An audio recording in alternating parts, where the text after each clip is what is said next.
A'udzubillahi minasyaitonirrajim. Bismillahirrahmanirrahim. Assalamualaikum warahmatullahi wabarakatuh. Waalaikumsalam warahmatullahi wabarakatuh. Alhamdulillahi rabbil alamin. Allazi khalaqal mauta wal hayata liyabluwakum ayyukum ahsanu amala.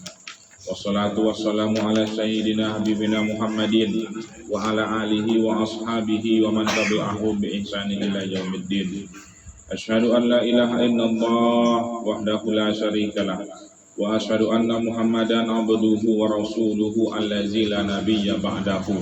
Allahumma salli ala sayyidina Muhammadin wa ala alihi wa ashabihi wa qarabatihi wa man tabi'ahum bi ihsani ila yaumiddin. Qala Allah ta'ala fi kitabihil karim, a'udzu billahi minasy syaithanir rajim. Wal takum minkum ummatu yad'una ilal khair wa ya'muruna bil ma'ruf wa yanhauna 'anil munkar wa ulaika humul muflihun. Wa qala nabiyina sallallahu alaihi wasallam ittaqillaha haitsuma kuntum. Amma ba'du. Ma'asyiral jamaah majelis taklim, bapak-bapak Rum Gria Raudhah yang dimuliakan oleh Allah Subhanahu wa taala.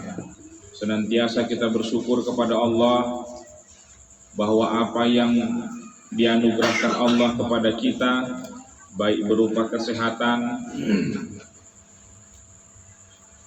kesempatan, waktu, sehingga dengan wasilah itu kita berkumpul di rumah Ahlul Bait yang pada malam hari ini kita telah dijamu oleh Bang Hendra dan keluarga dengan hidangan-hidangannya. Mudah-mudahan apa yang diniatkan dari kebaikan-kebaikan oleh Ahlul Bait diijabah oleh Allah Subhanahu wa taala. Diberikan kepada mereka dan keluarga ketenangan, sakinah, mawaddah warahmah. Dianugerahi dengan keturunan yang soleh dan solihah. Mudah-mudahan Allah Subhanahu wa taala juga demikian menganugerahkan kepada kita apa yang kita harapkan dari niat-niat baik kita. Mudah-mudahan Allah semuanya melimpahkan kepada kita. Bapak-bapak yang dimuliakan oleh Allah Subhanahu wa taala, sesungguhnya pertemuan-pertemuan yang kita lakukan dalam membahas hadis-hadis arba'in ini perlu kita ingati kembali, perlu kita menetapi kembali apa yang menjadi niat kita sedari awal. Imam An-Nawawi memberikan keterangan di dalam kitabnya ini bahwa salah satu motivasi beliau dan bagi kita di dalam hal mempelajari, menghafal dan mengetahui dan menjadikan panduan terhadap 40 hadis, tepatnya 42 hadis yang dikumpulkan oleh beliau dari Rasulullah SAW. Salah satunya adalah bahwa orang ketika dia mati, manakala dia membawa hafalan dari 40 hadis ini dan atau 40 hadis daripada hadis-hadis yang berasal dari Rasulullah SAW, ketika ia mati dibangkitkan, maka dia dibangkitkan bersama para ulama.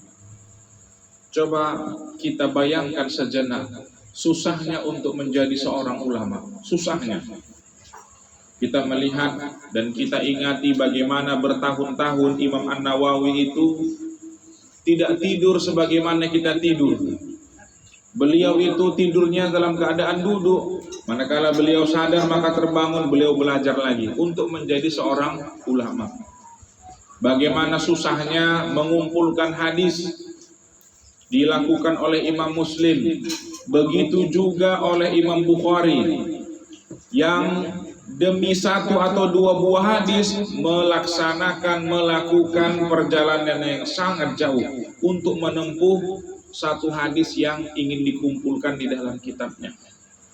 Kalau itulah yang menjadi panduan, kalau itulah yang menjadi patokan dan standar kita, boleh dikatakan hampir mustahil ada orang di zaman saat ini bisa etos kerjanya sebagaimana imam-imam yang sudah kita ketahui itu. Imam An-Nawawi, Imam Bukhari, Imam Muslim, Imam Tirmizi, dan imam-imam hadis-hadis yang lain untuk sampai pada level mereka sebagai seorang ulama yang dilakukannya itu. Kalau orang zaman sekarang akan mengatakan itu mustahil. Mana mungkin ada manusia seperti itu? Itulah yang kita kenal, etos kerja seperti itu yang kita kenal dengan ulama. Tapi Rasulullah SAW seolah-olah ingin memberikan kita shortcut. Apa tuh shortcut itu? Jalan pintas. Daripada kita menelusuri jauh seperti yang sudah dilakukan para ulama itu, yang kita tidak mampu untuk bisa meniru perilaku mereka, Rasulullah memberikan jalan pintas. Kalau kamu tidak sanggup melakukan hal yang demikian, ada jalan supaya kamu ketika dibangkitkan bersama mereka. Salah satunya adalah menghafal 40 hadis dari urusan agama kita ini, agama Islam. Repot mungkin kita, 40 hadis yang mana ya, yang kira-kira itu menjadi bagian daripada rencana kita untuk kita hafal atau sekurang-kurangnya kita pelajari. Imam An-Nawawi mengumpulkan 42 hadis tersebut, yang oleh para ulama zaman sekarang setelah ditelusuri, maka sungguh urusan agama ini berkisar di antara 42 hadis ini. Karena kalaupun seandainya kita punya keinginan untuk membaca 40 hadis itu, mengumpulkan yang mana satu, apa kita punya kemampuan rupanya untuk memilih-milihnya? Oh, kalau saya ini, kalau saya itu, kalau saya ini, kalau saya itu. Jangan-jangan yang kita pelajari nanti hadis-hadis yang bercerita tentang selera kita semua. Hadis-hadis misalnya mengenai kewajiban-kewajiban istri kepada suaminya. Oh, karena kita suka itu semuanya yang kita hafal. Datang perempuan, hadis-hadis yang mengutamakan tentang perempuan, yang dibacanya hadis tentang perempuan semuanya. Datang seorang anak yang memudahkan seorang anak, yang dibacanya tentang itu semua. Datang seorang pedagang yang dibacanya tentang hadis pedagang semuanya. Perlu kecakapan khusus, perlu keahlian melihat agama secara mujmal, secara global, untuk bisa menentukan yang mana kira-kira itu yang mencakup seluruh daripada urusan agama. Salah satu kitab yang terkenal yang dipandang ulama-ulama lain bahwa pengumpulannya itu di dalam 42 hadis ini memenuhi seluruh aspek dalam urusan agama Islam adalah kitab Arba'in An-Nawawiyah. Jadi bukan dengan sembarangan pengumpulan hadis Imam An-Nawawi ini.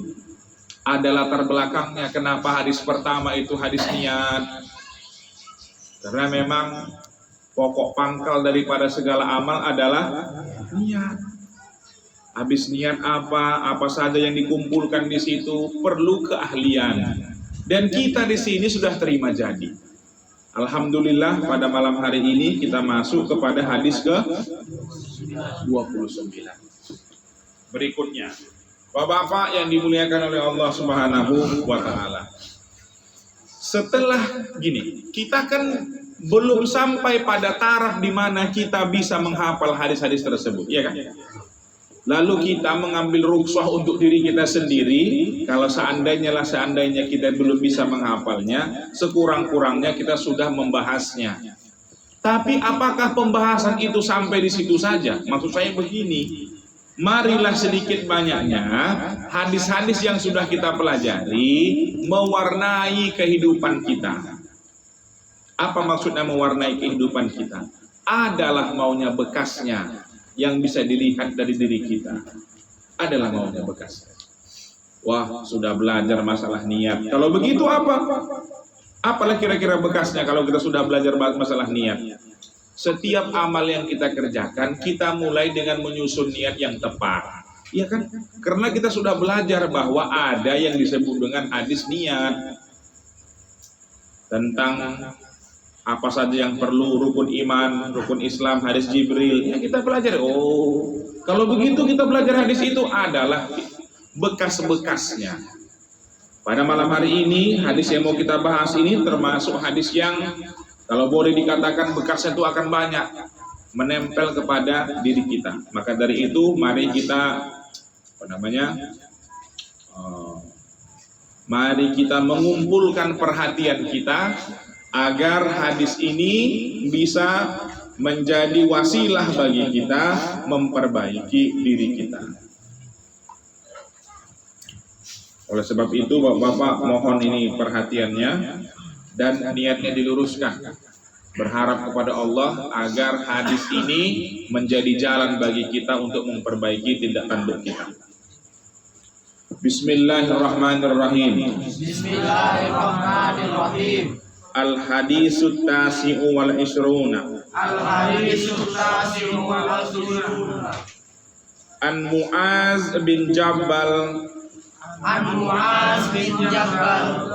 An Mu'az bin Jabalin radhiyallahu anhu qala.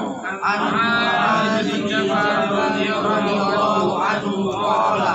Qultu ya Rasulullah. Qultu ya Rasulullah. Akhbirni bi amalin. Akhbirni bi amali. Yudkhiluni al-jannah. Yudkhiluni al-jannah. Wa yuba'iduni anin nar. Wa yubaiduni anin nar. Qala. Qala. Laqad sa'alta an azim. Laqad sa'alta an azim. Wa innahu la yasirun ala man yassarahu Allahu ta'ala alaihi. Wa innahu la yasiru ala man yasarahu Allah ta'ala alaihi. Ta'budullah. Ta'budullah. La tusriku bihi syai'an. La tusyriku bihi syai'an. Wa tuqimus shalah. Wa tuqimus shalah. Wa tu'tiyaz zakat. Wa tu'tiyaz zakat. Wa tasumu ramadan. Wa tasumu ramadan. Wa tahujjul baita. Wa tahujjul baita. Thumma qala. Summa qala. Ala adulluka ala abwabil khair. Ala adulluka ala abwabil khair. As-sawmu junnah. As-sawmu junnah. Was-sadaqatu tudfi'ul khati'ata kama yudfi'ul ma'un nar. Was-sadaqatu tudfi'ul khati'ata kama yudfi'ul ma'un nar. Wa salatur rajuli Wa salatur rajuli fi jawfil lail. fi jawfil lail. Thumma tala. Summa tala. Tatajafa junubuhum Tatajafa junubuhum anil madaji anil madaji. hatta balagha Hatta balagha ya'maluna. ya'maluna. Thumma qala Summa qala. ala ukhbiruka bi ra'sil amr Ala ukhbiruka bi ra'sil amr wa amudihi wa amudihi wa zirwati sanamihi. wa zirwati sanamihi. Qultu Qultu bala ya Rasulullah. bala ya Rasulullah. Rasul amr Rasul amr al-islamu wa amuduhu salatu al-islamu wa amuduhu salatu wa zirwatu wa zirwatu sanamihil jihadu. sanamihil jihad. Thumma qala Summa qala. ala ukhbiruka bi malaki dzalika kullihi. Ala ukhbiruka bima la kizalika kulli. Faqultu Wa qultu bala ya Rasulullah. bala ya Rasulullah. Fa akhadha bi lisanihi Wa akhadha bi lisanihi wa qala wa qala kuffa alaika hadha. kufa alaika haza. Qultu Qultu ya Nabi Allah, ya Nabi Allah. wa inna la mu'akhazuna bima natakallamu bihi. Wa inna la mu'akhazuna bima natakallamu bihi. Faqala Qala sakilatka ummuka sakilatka ummuk. wa hal yakubbun nasa Wa hal yakubbun nasa fin nari finnari ala wujuhihim wa la wujuhi. aw qala Au qala ala manakhirihim ala manahirihim illa illa Hasaidu As-saidu alsinatihim. al-sinatihim. Rawahu Tirmizi Rawahu Tirmizi wa qala wa qala hadisu hasanun sahihun. haditsun sahih. Bismillah wassalatu wassalamu ala Rasulillah. Insyaallah pada malam hari ini hadis yang panjang ini akan kita bagi dua. Nah, ini cukup panjang. Kita bagi dua sepotong hadisnya. Hadis ini akan kita bagi dua dengan tujuan satu malam ini kita pelajari sebagiannya, untuk minggu depan akan kita pelajari lagi bagian terakhirnya. Hal ini mengingat hadis ini cukup panjang agar pembahasannya bisa lebih detail ya. Bismillah, salatu wassalamu ala Rasulillah. An Mu'az bin Jabal. Berarti hadis ini diriwayatkan dari sahabat Mu'az bin Jabal. Mu'az bin Jabal ini adalah salah satu sahabat Rasulullah yang dekat dengan Rasulullah. Salah satu hadis yang berkenaan dengan Mu'az ini adalah ketika Rasulullah pernah berjumpa dengan Mu'az, lalu Rasulullah mengatakan, ya wahai Mu'az, sungguhnya aku mencintaimu. Kalau begitu janganlah kamu lupa membaca doa di penghujung duburi sholat. Dubur itu artinya bagian belakang, berarti dia adalah penghujung daripada sholat. Kira-kira dia sebelum salam, tapi sesudah membaca tahiyat, ya kan? Allahumma a'inni ala zikrika wa syukrika wa husni ibadatika. Itu adalah doa yang diajarkan Rasulullah kepada sahabat Mu'az bin Jabal. Hadis lagi yang bercerita tentang Mu'az bin Jabal adalah ketika Rasulullah mengutus Mu'az bin Jabal ini menjadi qadi. Qadi itu adalah, kalau zaman sekarang itu hakim. Kalau kita zaman sekarang itu apa? Kepala kua mungkin ya. Ya kan, yang untuk mengatur dan mengurus urusan orang Islam. Apa yang dimaksud dengan ini, apa yang dimaksud dengan itu, apa hukumnya ini, apa hukumnya itu. Jadi zaman dulu kan tidak seperti sekarang ini tata administrasinya. Jadi belum sedetil sekarang. Maka itu di setiap daerah itu manusia diantar, orang-orang yang alim itu diantar untuk mengurus keperluan orang-orang Islam. Jadi ada orang yang mau masuk Islam tapi tidak tahu bagaimana tata caranya, maka salah satunya diantar Rasulullah lah Mu'az bin Jabal. Kalau begitu Rasulullah dengan Mu'az ini dekat apa tidak? Dekat. Kalau begitu Rasulullah terhadap Mu'az ini percaya atau tidak? Percaya. Kalau begitu Rasulullah melihat Mu'az ini sudah mumpuni atau belum? Sudah mumpuni. Makanya Mu'az itu diantar menjadi qadi karena dia dianggap sudah pengetahuannya sudah cukup untuk mengajari orang yang baru belajar agama Islam di tempat yang lain. Jadi kita lihat di sini kedudukan sahabat Mu'az bin Jabal. Mari kita lihat di sini. An Mu'az bin Jabal radhiyallahu anhu qala, dari sahabat Mu'az bin Jabal, semoga Allah meridhoinya, dia berkata, qultu ya Rasulullah. Berarti Mu'az ini berjumpa dengan Rasulullah. Dia minta ajar kepada Rasulullah. Jadi salah satu kebiasaan orang zaman dahulu, sahabat-sahabat Rasul, kalau jumpa dengan Rasul, mereka minta apa? Minta nasihat, ya. Ada kata-kata ausini ya Rasulullah, atau qultu ya Rasulullah, ajarkanlah kepadaku ya Rasulullah, akhbirni ya Rasulullah. Jadi kebiasaan orang dahulu kalau jumpa orang alim itu minta nasihat. Kalau zaman sekarang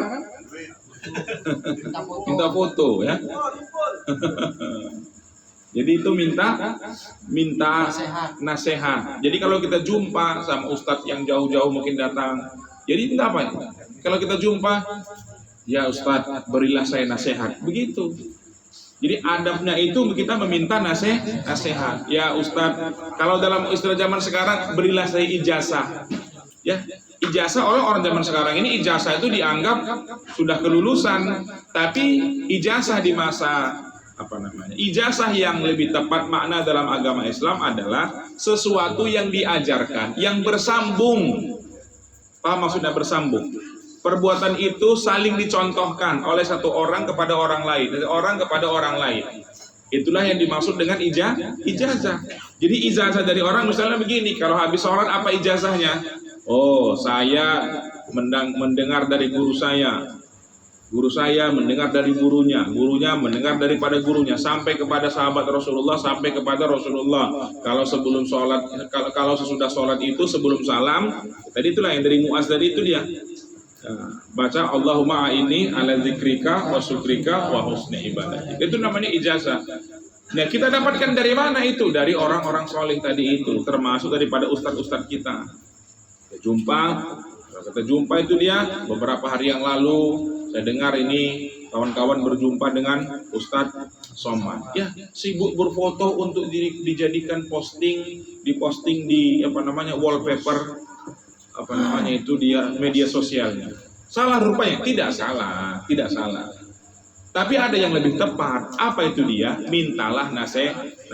Ustadz, tolong doakan saya. Boleh? Ya. Sekarang ini orang masih minta foto, padahal dia bisa minta didoakan kan lebih baik daripada minta foto. Apa rupanya foto nanti bertunjukkan rupanya sama-sama malaikat? Oh, malaikat ya. Ada bukti. Apa mana ada kedudukannya pada malaikat itu kan? Tapi kalau kita minta doa, kita berharap orang-orang soleh itu mendoakan kita. Ustadz, doakan saya Ustadz. Ada mungkin kita hajat, iya kan? Ustadz, saya sudah berusaha, tapi saya kepingin, tapi saya belum. Ya kenapa kita anggap itu wasilah mereka itu lebih dekat kepada Allah Subhanahu wa Ta'ala. Mungkin kita berdoa, tapi doa kita itu tak makbul. Kenapa tak makbul? Kita banyak, kita tidak tahu ijazahnya, macam mana caranya. Bagaimana kehusuan hati kita. Itulah makanya kita berjumpa dengan orang-orang soleh. Jadi kalau kawan-kawan ini jumpa lagi dengan orang-orang soleh, orang-orang yang banyak ilmunya, tolong, kita di sini sudah majelis taklim, jangan lagi kita sibuk minta fotonya. Sudah bersuah payah, wah ini harus ini, ramai ini, rapat ini, maka rupanya begitu dekat, Ustaz, foto terus, mau foto. Ini kan sayang sekali kesempatan itu. Harusnya minta didoakan atau minta diajarkan ilmu. Ausini ya Ustaz, nasihatilah saya. Ustaz, saya punya keperluan begini-begini, apa nasihat daripada saya? Begitu. Imam Malik kalau dijumpai orang begitu. Imam-imam yang lain juga begitu. Suatu hari ada orang yang kalau berdagang dia rugi terus. Asal berdagang dia rugi terus. Mereka mendatangi orang saleh. Ya Syekh, sesungguhnya saya sudah berdagang, tapi saya rugi-rugi terus, apa yang harus saya kerjakan? Itu yang dikatakan mereka. Artinya zaman dahulu, ya, di masa-masa yang lalu, ulama itu dijadikan pintu Pintu untuk keluar dari masalah, solusi.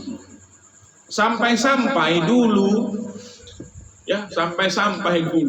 seorang imam itu didatangi, dia bertanya, apa pertanyaannya daripada jamaahnya? Ya Syekh, sesungguhnya aku lupa, aku ini menyimpan emas. Zaman dulu kan belum ada bank. Aku ini menyimpan emas. Sudah kusimpan, ditanam di dalam tanah, tapi aku lupa di mana aku simpan. Kalau tidak salah saya itu ditanya itu Imam Abu Hanifah, ditanya, di mana ini kusimpan? Lupa aku. Kalau tidak salah Imam Abu Hanifah atau Ahmad bin Hanbal di antara mereka. Saya tidak, ini bukan permasalahan fikih. Saya tidak bisa menjawab pertanyaan seperti itu, katanya. Tapi kalau seandainya kamu menerima nasihat, maka nanti malam kamu sholatlah. Berapa rakaat terserah kamu. Mau 10 rakaat atau 20 rakaat, kerjakan saja. Malam itu pun dia pun sholat. Dia sholat. Begitu dia sholat, dia sudah memulai sholatnya, maka tiba-tiba setan mengingatkan dia tentang di mana emas yang ditimbunnya itu dia. Setan mengingatkan dia.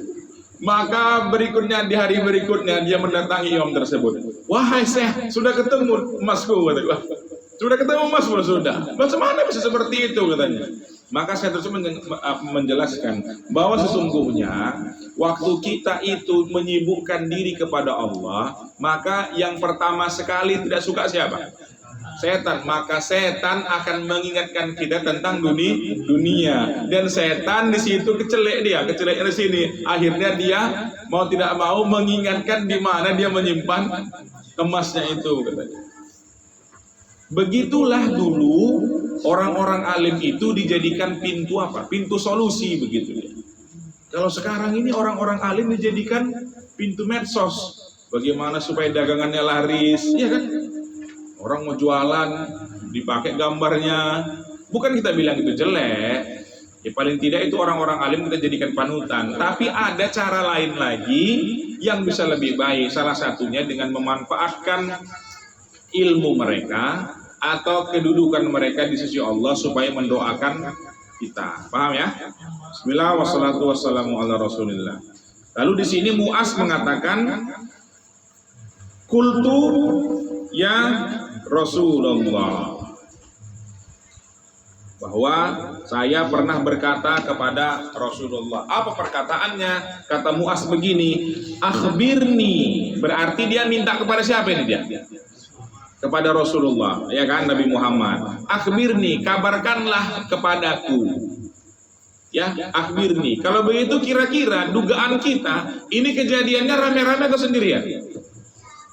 Sendirian ya kan? Karena katanya akhbirni, kabarkanlah kepadaku. Akhbirni, kabarkanlah kepadaku apa? Akhbirni bi amalin, kabarkanlah kepadaku amal-amal, perbuatan-perbuatan. Yudkhilu niyal jannah, yang amal itu memasukkanku ke dalam surga. Wa yubaiduni, dan amal itu menjauhkanku anin nar, dari neraka. Tengok ya. Mu'az minta kepada Rasulullah amal-amal yang bisa memasukkan ke dalam surga, sekaligus amal itu juga bisa menjauhkan dari neraka. Ini kira-kira persoalan besar, persoalan kecil ini dia. Besar ini karena inilah puncaknya semuanya. Masuk surga, selamat daripada api neraka. Tengok nih apa jawaban Rasulullah. Qala, berkata, siapa yang berkata ini? Rasulullah. Apa kata Rasulullah? Laqad sa'alta an azim. Wah, Mu'az, kau ini sudah bertanya tentang sesuatu yang besar ini dia. Jadi yang besar itu apa? Apa yang besar itu dia? Selamat masuk ke dalam surga, selamat dari api neraka. Jadi sekarang ini mindset kita itu ayo sama-sama kita rubah. Kalaupun seandainya belum banyak betul bisa kita rubah, sekurang-kurangnya harus ada ke arah sana.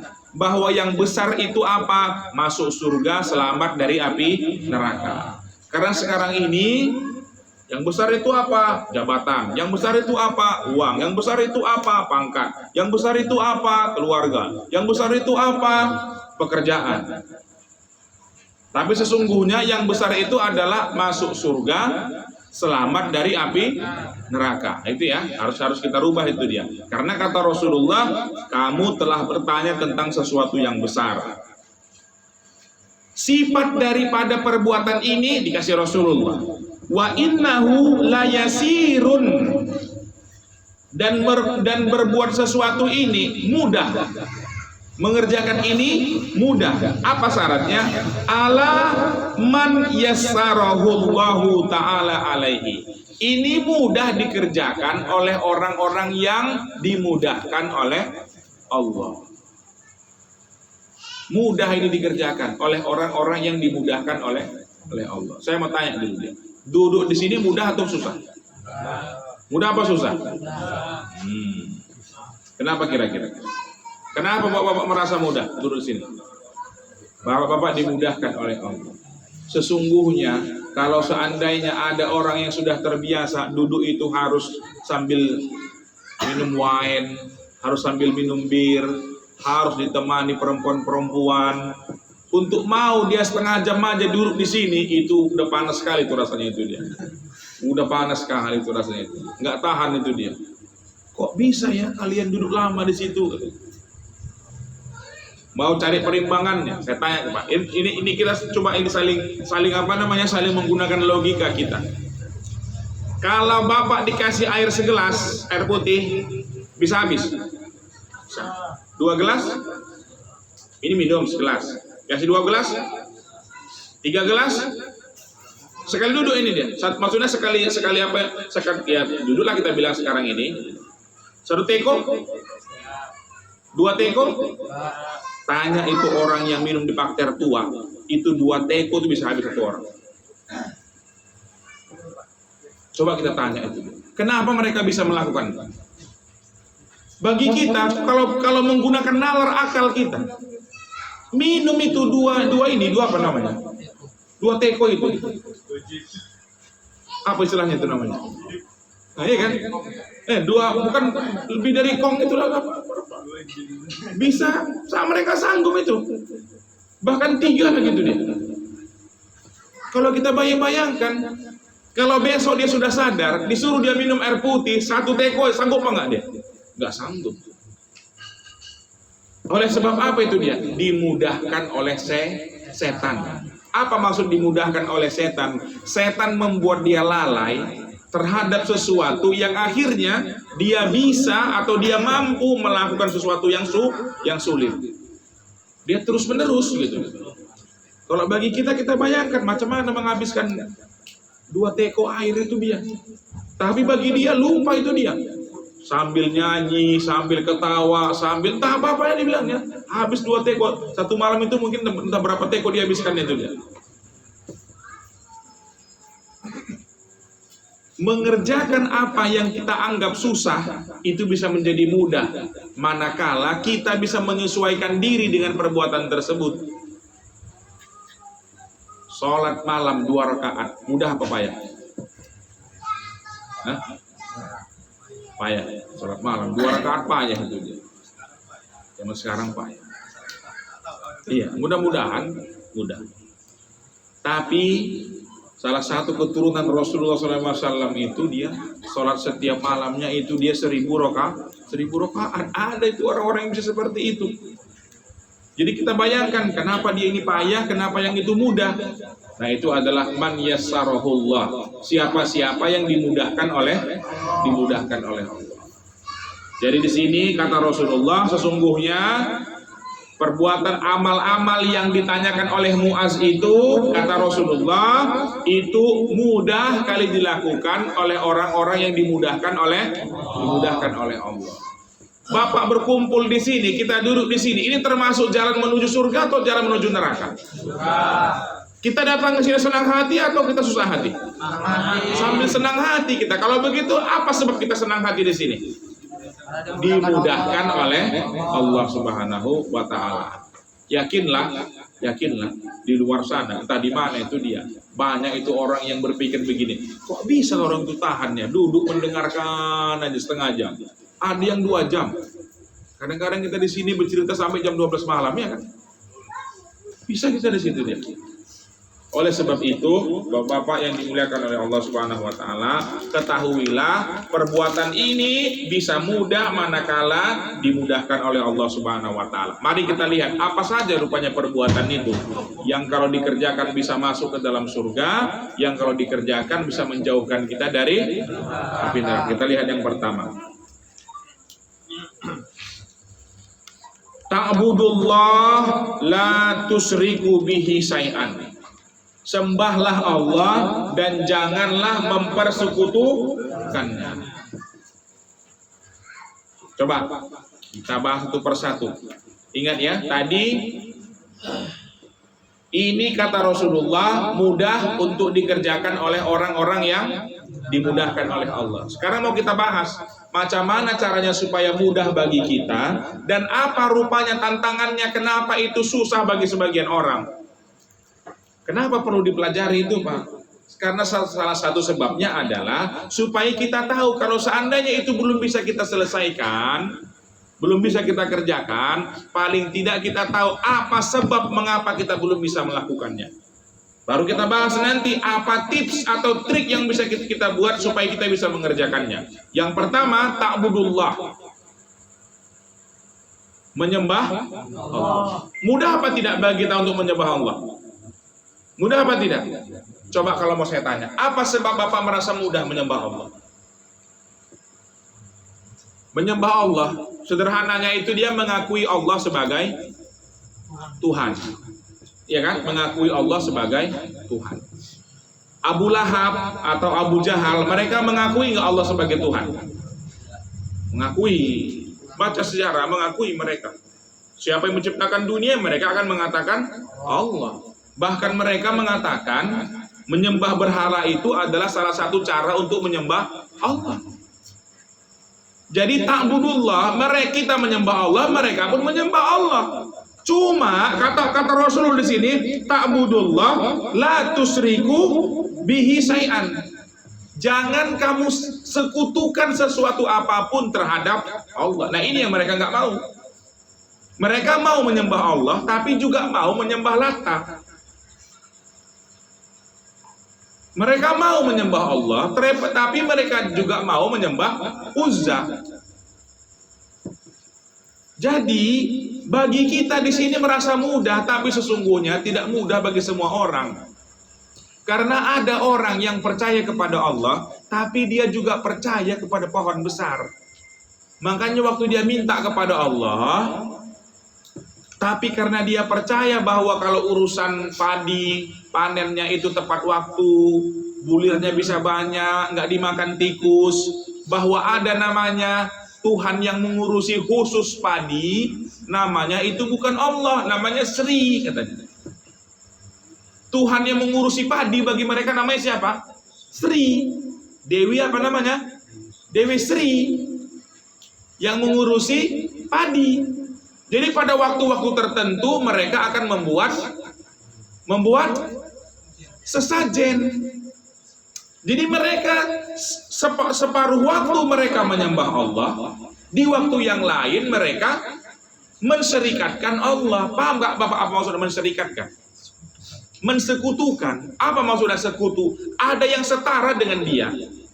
Contohnya menumbuhkan pepohonan. Siapa yang menumbuhkan pepohonan? Dianggap mereka Allah, tapi kalau padi ada khusus yang lain gitu. Paham nggak maksudnya ini? Jadi bagi orang Islam, kita tidak hanya dituntut menyembah Allah, tapi setelah kita menyembah Allah, kita membersihkan selain daripada Allah sebagai itu Tuhan.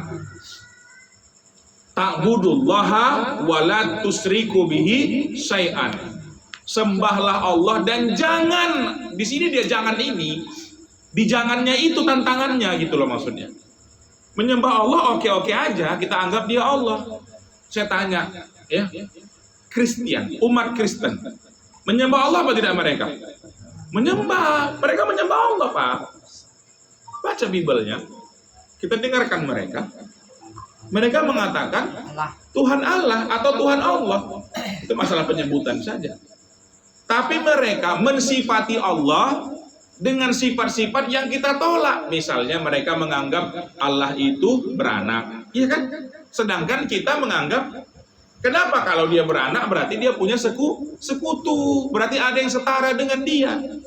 Kalau kita lam yalid walam yulad. Nah di situ dia. Jadi tentang mensifati Allah tadi ini dengan dengan sifat yang tidak ada sama dengan dirinya, itu penting. Jadi Bapak sekarang ini harus sadar, bukan cuma sekedar menyembah Allah saja, tapi jangan sampai ada dalam hati kita menyetarakan sesuatu dengan kemampuannya Allah Subhanahu wa ta'ala. Kalaulah bukan gara-gara dia di sini, mana bisa dia kayak gitu. Memangnya rupanya nggak bisa Allah membuat dia lebih bagus tapi nggak di sini. Itulah maksudnya. Itulah yang harus kita jaga dalam hati kita ini. Kalau seandainya aku nggak begini, nggak bisa aku begitu. Jadi kita anggap ada sesuatu selain Allah yang punya kekuatan. Jadi sekarang ini, bapak-bapak, kita semua di sini, sudahkah kita ta'budullah? Sudahkah kita menyembah Allah? Sudah. Tapi ada tantangan kita. Apa tantangan kita? Jangan menyekutukannya. Apa yang dimaksud dengan menyekutukan? Menganggap ada sesuatu, entah itu jin, entah itu pohon, entah itu sesuatu. Kan ada kan orang yang kalau mau masa musim musim-musim tertentu mereka mengumpulkan kepala kerbau kah atau apa untuk dilarung ke laut, ada kan? Ada. Ketika ditanya apa sebab mereka melakukan itu, ya kalau seandainya kami nggak buat seperti itu nanti kami bisa celaka di laut atau nanti ikan tidak banyak hasilnya. Nah kalau begitu mereka menganggap ada selain dari Allah yang berkuasa untuk itu. Maka ini yang dilarang. Ya, jadi harus kita sadari ta'budullah wala tusriku bihi syai'an. Paham ya? Di mana kita tugas-tugas kita dan di mana tantangan-tantangan kita. Tugas kita menyembah Allah, tantangan kita jangan sampai kita ada mensyarikatkan selain daripada Allah itu ya. Nomor 1 paham Bapak? Paham ya? Masih ada rupanya nyimpan jimat di sini. Hah? Karena sederhana itu rupanya kita kan enggak macam keres-keres segala macam itu dia. Kalau ada yang seperti itu dibersihkan. Ya. Karena kata Rasulullah di sini ta'budullah. Saya Pak tetap sholat kok. Karena begitu saya tanya, yang mereka sholat apa tidak? Sholat mereka itu. Mereka sholat. Kalau ditanya kepada mereka, siapalah Tuhan? Allah katanya. Tapi mereka nggak bisa ya. Kalau ini nggak bisa. Kalau ini harus begini, kalau ini harus begitu. Nah, di sini sudah kita baca hadisnya. Ta'budullah wala tusriku bihi syai'an. Jadi kalau dia tanya-tanya, kamu tahu apa? Kamu walaupun saya nggak tahu banyak Pak, tapi kalau untuk itu saya tahu. Kata Rasulullah, ta'budullah wala tusriku bihi syai'an. Sampai sini paham ya Bapak ya? Alhamdulillah. Kita masuk kepada yang kedua. Bismillah wassalatu wassalamu ala Rasulillah. Wa tuqimus shalah, yang kedua.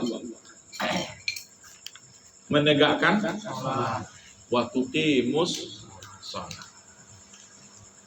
Apa kira-kira? Mudah nggak melaksanakan sholat? Mudah. Melaksanakan sholat itu mudah. Ya, melaksanakan sholat itu mudah. Jangan di setel-setel, jangan dikasih jawaban-jawaban lain. Ya, melaksanakan sholat itu mudah. Perhatikan ya, melaksanakan sholat itu mudah apa sulit? Yang sulit itu bagi sebagian orang mau apa tidak melakukannya. Beberapa waktu yang lalu saya sakit sakit sempuran. Tak bisa sholat berdiri, tak bisa duduk. Macam mana cara melaksanakannya? Duduk, senang saja. Intinya melaksanakan sholat itu mudah, ya. Melaksanakan sholat itu mudah. Tetapi yang perlu daripada seseorang itu adalah mau apa tidak, berkomitmen apa tidak dia melaksanakan sholat. Kalau melaksanakannya itu mudah, ya. Yang menjadi pertanyaan adalah kenapa Pak sekarang ini, apa tantangannya? Tantangannya adalah apakah orang itu mau melaksanakan sholat atau tidak? Karena kalau melaksanakannya pasti mudah, nggak ada payahnya. Apa itu payah bacaannya? Enggak ada payah bacaannya. Tapi Pak macam mana? Saya cuma inna atoina aja sudah, inna atoina rakaat pertama, inna atoina rakaat kedua. Ya macam mana? Nggak ada hafalan yang lain. Ya. Kalau perlu hanya Al-Fatihah saja dia. Kan nggak ada masalah. Maksudnya nggak ada masalah ini artinya masih bisa. Sekurang-kurangnya itulah yang rukun yang harus dibacanya. Maka dari itu melaksanakan sholat itu mudah. Tantangannya mau apa tidak melaksanakannya. Supaya kita tahu macam mana rupanya kalau tantangannya kalau nggak dikerjakan, apa rupanya konsekuensinya. Ya, apa rupanya konsekuensi kalau melaksanakan sholat. Kalau meninggalkan sholat apa konsekuensinya? Maka dari itu saya sampaikan kepada Bapak sekalian, saya rasa ini sudah kita bahas berulang-ulang. Menegakkan sholat ini, melaksanakannya mudah. Yang perlu kita jadikan ini adalah maukah kita melaksanakannya atau tidak. Nomor 3, waktu tiyaz zakat, menunaikan zakat. Mudah apa sulitnya menunaikan zakat? Mudah. 2,5% kalau dia zakat harta. Mana payah itu dia? Itu mudah dan itu murah. Kalau kita bandingkan dengan agama-agama lain, agama Islam ini termasuk memiliki standar zakat yang paling rendah, hanya 2,5% daripada harta yang perlu kita zakati. Itu pun tidak semua harta perlu kena zakat. Ada nisab dan ada haulnya. Tidak semua harta. Ada nisab, ada haul, Berapa banyak dia baru kena baru dia cukup, berapa lama dia dimiliki selama setahun. Nah, jadi oleh sebab itu mudah mengerjakannya, mudah membayarnya, rendah bayarannya, hanya saja orang mau atau tidak. Berikutnya watasumu Ramadan, berpuasa di bulan Ramadan. Nah, ini pertanyaan ini dia, mulai ini. Mudah apa sulit mengerjakannya? Mudah apa sulit ini? Puasa Ramadan mudah apa sulit? Kalau bapak-bapak merasa mudah, alhamdulillah. Ya, karena memang sebagian orang yang susah melaksanakannya itu disebabkan belum dimulai. Ya, itu belum dimulai. Kalau seandainya sudah dimulai bersama-sama, nikmat itu dia. Dua kenikmatan yang didapatkan oleh orang yang berpuasa. Satu, pada waktu berbuka puasa itu memang nikmatnya luar biasa itu dia. Ya, pada waktu membuka itu dia. Ya, mau detik-detik mau suling itu, walah, sedapnya itu dia. Itu enggak, kenikmatan berbuka puasa itu tak bisa digantikan dengan kenikmatan-kenikmatan yang lain. Kalau kita tanya lah dapat itu kok berbuka itu memanglah. Sampai-sampai makanan yang kita hidangkan itu jauh berlipat ganda daripada cukupnya perut kita, ya kan? Padahal pada waktu kita makan sepiring itu rasanya tahan lagi nih, Bang. Tapi yang kita sediakan itu, tapi memang habis isya nanti boleh kita setel lagi, iya kan? Makanya termasuk kebahagiaan yang dianugerahkan Allah kepada orang yang berpuasa. Dua, apa itu? Yang pertama, kenikmatan yang diraih pada waktu hendak berbuka. Yang kedua, nanti ketika di akhirat, orang yang berpuasa itu dia memang untungnya aku ada puasa dulu, Bang. Begitu dia. Dua kenikmatan yang akan diberikan kepada orang yang berpuasa. Cuma ada cumanya, mau apa tidak mengerjakannya. Kalau dikerjakan dia memang luar biasa dia. Dua dikasih kita hadiah. Bapak-bapak sekalian, saya tanya sekarang ini. Hari ini kalau bapak dikasih air putih sama tempe, mau makan? Sekarang ini. Nggak menantang gitu kan? Nggak menantang itu. Ada air putih, nasi putih, sama tempe goreng panas. Tapi air putih saja pun nggak usah pakai tempe. Ya, jam-jam 3 sore bulan Ramadan, air putih itu menantang gitu dia. Sampai-sampai ada orang yang sengaja untuk mandi hanya untuk menyelipkan 2-3 celup air itu ke dalam lehernya. Saking kan menantangnya air itu. Kenapa dia datang? Sebab Allah ingin sebab kita berpikir bahwa itulah kenikmatan yang kita tahan nanti. Ketika kita berbuka, memang itu sedap kali rasanya. Gitu. Jadi oleh sebab itu, mengerjakan puasa itu memang sebuah tantangan bagi kita, tapi memang kita rasakan nanti nikmatnya pada waktu berbuka. Ya, di bulan puasa yang lalu, suara siapa yang paling Bapak suka? Suara azan. Ya kan? Suara azan yang dirindukan nih. Kenapa belum azan akbar ini? Waktu bersolah ini lama kali. Kenapa? Karena suara yang paling kita rindukan karena pada waktu itu mendekati dilaksanakannya waktu berbuka puasa. Itulah dua yang dianugerahkan oleh Allah, datangnya waktu berbuka dan datangnya nanti catatan puasa pada waktu kita di akhirat.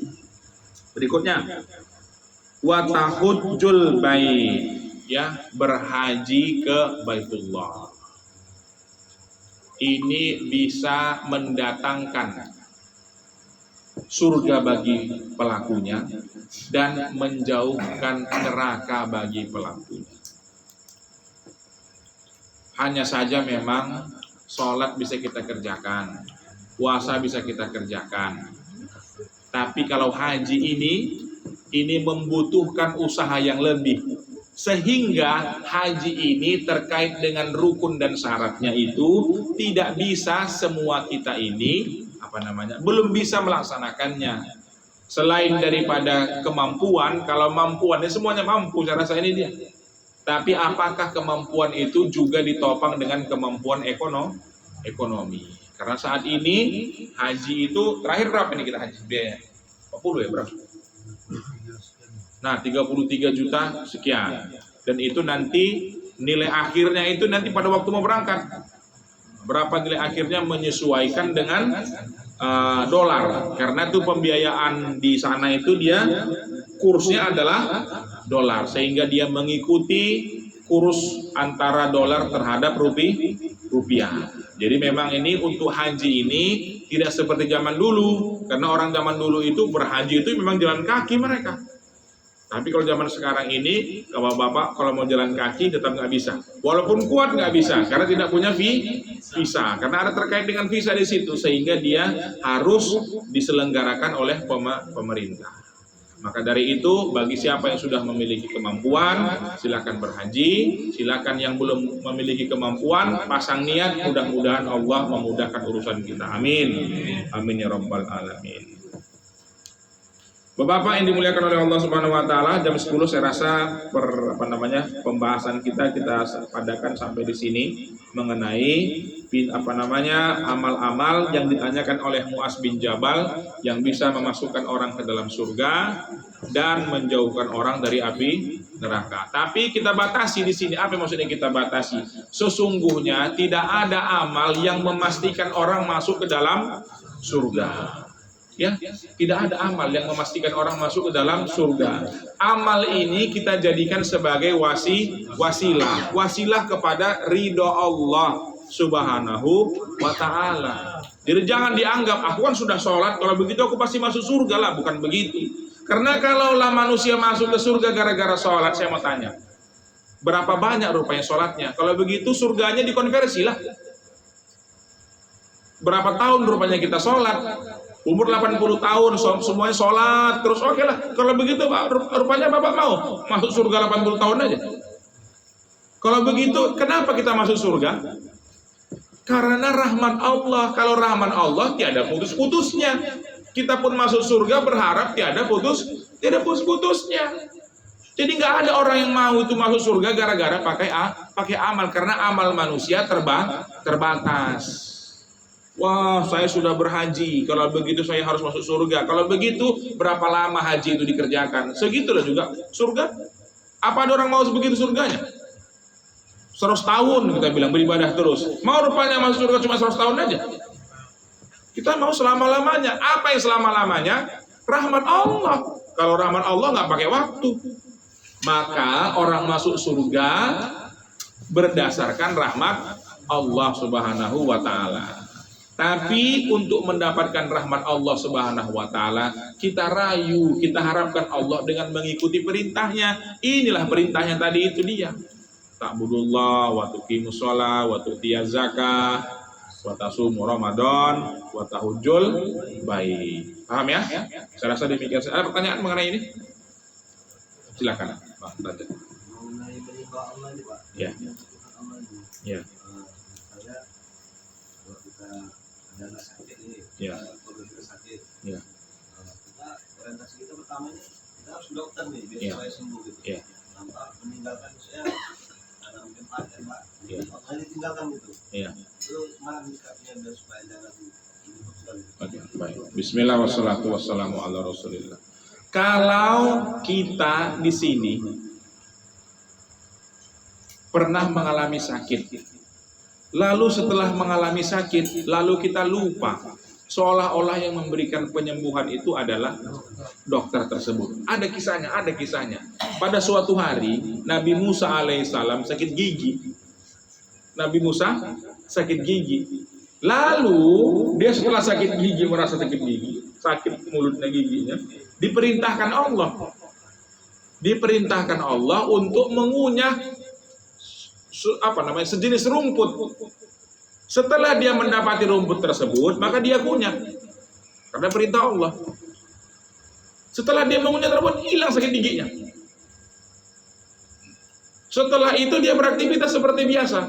Selang beberapa waktu, entah 1 bulan atau 2 atau berapa lama waktu berikutnya, dia sakit gigi lagi.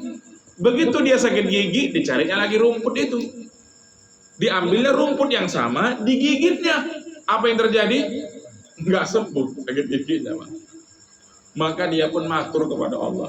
Ya Allah, hari itu aku sakit gigi, engkau suruhkan Salah satu mukjizat yang diberikan kepada Nabi Musa adalah berbicara kepada Allah. Walaupun bagaimana dengan itu Allah Ta'ala alam ya. Kalamullah, dia itu apa namanya, dia berkata-kata, bercakap-cakap dengan Allah Subhanahu wa Ta'ala.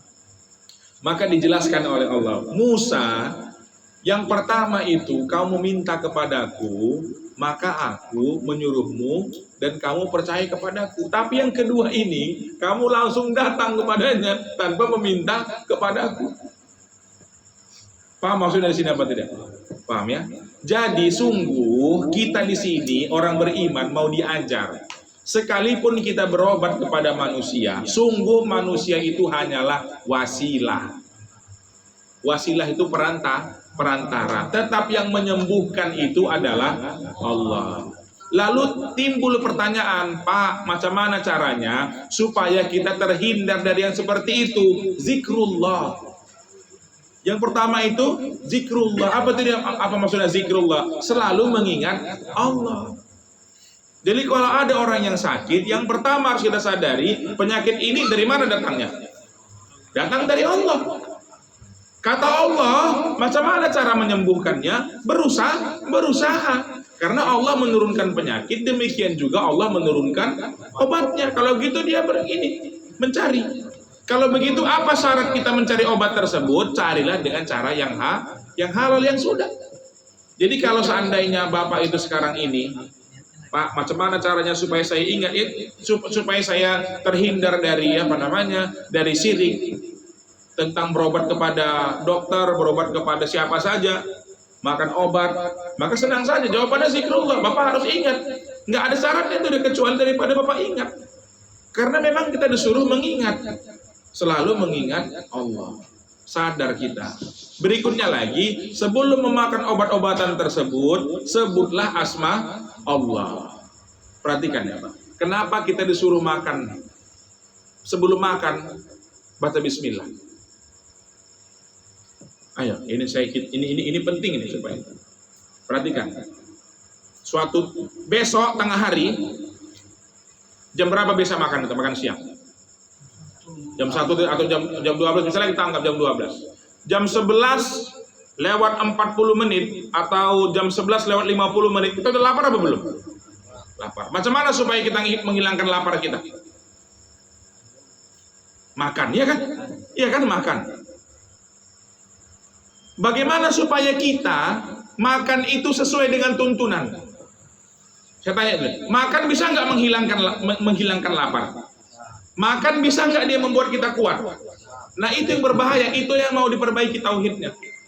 Kenapa kita perlu baca bismillah sebelum makan? Supaya jangan sampai kita mengira makanan ini bisa menyebabkan kita kuat.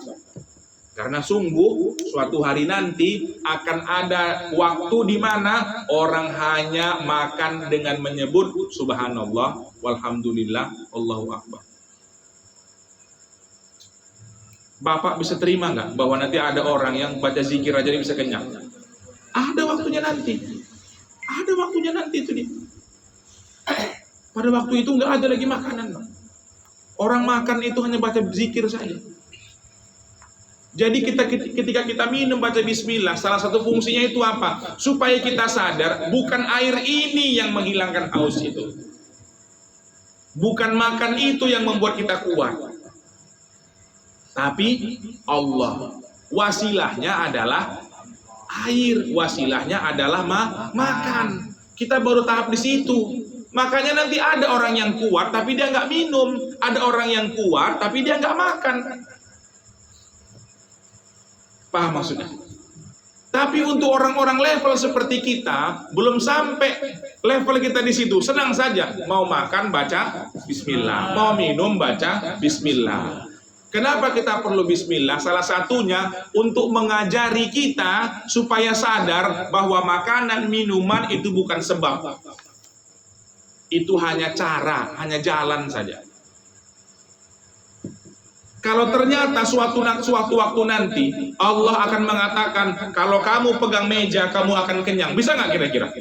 Bisa. Pada waktu itu orang pegang meja dengan baca bismillah. Kalau suatu hari nanti Supaya orang bisa kenyang hanya pegang gelas, bisa nggak dibuat Allah seperti itu? Bisa. Kalau begitu orang hanya perlu. Pertanyaannya ya, sekarang saya tanya. Bapak haus, Bapak masukkan air ke dalam kuping, hilang nggak hausnya? Kenapa nggak hilang? Padahal dia sama-sama masuk ke dalam badan. Paham nggak maksudnya? Maksud saya begini, bahwa semua ini hanya jalan yang dibuat Allah, dan Allah bisa membuat jalan-jalan yang lain. Itulah maksudnya. Jadi jangan terpaku pada jalan ini saja. Seolah-olah kita karena sudah kapitalistik betul pikiran kita ini, seolah-olah kita menganggap tidak ada yang bisa menghilangkan haus kecuali minum. Apa itu minum? Memasukkan air ke dalam badan. Bisa orang nggak minum seharian, Pak. Gara-gara apa? Opname. Ya kan, dimasukkan infus dari tangannya. Apa zaman Rasulullah rupanya orang tahu cara itu? Zaman dulu orang tahu rupanya. Bisa orang nggak minum seharian gara-gara tubuhnya terus diisi air. Nggak datang hausnya. Kalau begitu bisa menghilangkan haus dengan cara infus, nggak datang hausnya gitu dia. Jadi sebenarnya caranya banyak. Bisa saja Allah menghilangkan haus manusia dengan cara memasukkan tangannya ke dalam air. Suatu hari nanti bisa saja orang kalau menghilangkan haus itu dengan hanya melihat sungai hilang hausnya. Tapi saat ini yang jazam bagi kita saat ini menghilangkan haus dengan cara minum. Paham maksudnya? Supaya ini jangan kita menganggap ini sebab menghilangkan haus, maka sebelum melakukannya kita bilang apa arti bismillah? Dengan menyebut nama Allah. Jadi siapa yang menghilangkan haus? Allah. Wasilahnya dengan apa? Minum air, gitu loh maksudnya. Jadi ada tauhidnya itu di bismillah itu. Kalau kita nggak bertauhid, kita masuk neraka apa tidak? Masuk neraka. Makanya doa mau makan, perhatikan Pak, doa mau makan. Coba baca doa mau makan. Ya Allah, berikanlah berkah kepada makanan yang Engkau berikan kepada kami, dan selamatkanlah kami. Wakina, apa artinya? Selamatkanlah kami dari api neraka. Aneh kan? Kenapa urusan makan, kenapa ujungnya menyelamatkan dari api neraka? Apa coba hubungannya?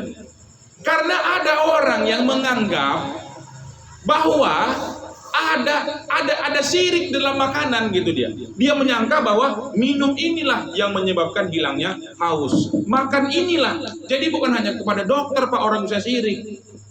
Kepada air, kepada makan, kepada olahraga. Wah, kalau nggak olahraga mana bisa aku sehat begini. Ada kan? Bukan hanya begitu.